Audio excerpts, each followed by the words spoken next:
Ассаляму алейкум, қайырлы күн баршаңызға. Біздің арнамызға қош келдіңіздер. Бүгін сіздермен асқабақтан пончики жасайтын боламыз.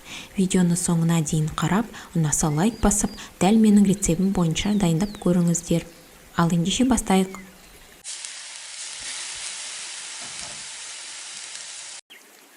Жұмсартылған сары майға қант қосып, 1-2 минут жақсылап миксерлеп аламыз.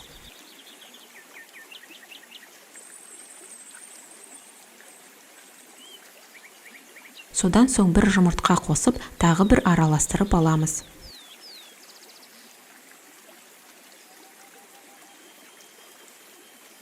Артынан айран және асқабақ пюресін қосып араластырып аламыз.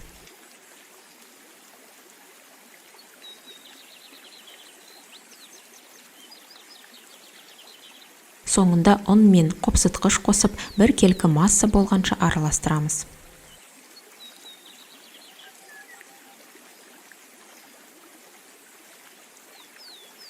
Массаны кондитерлік қапқа салып, формаларымызды толтырып шығамыз.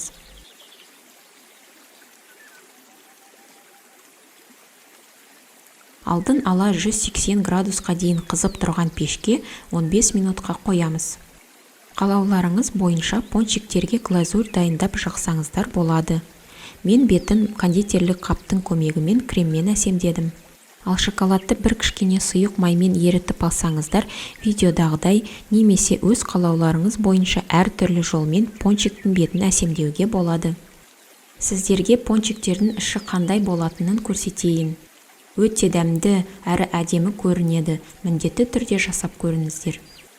Видеомыз ұнап жатса, арнамызға тіркеліп, лайк басып кетуге ұмытпаңыздар. Астарыңыз дәмді болсын.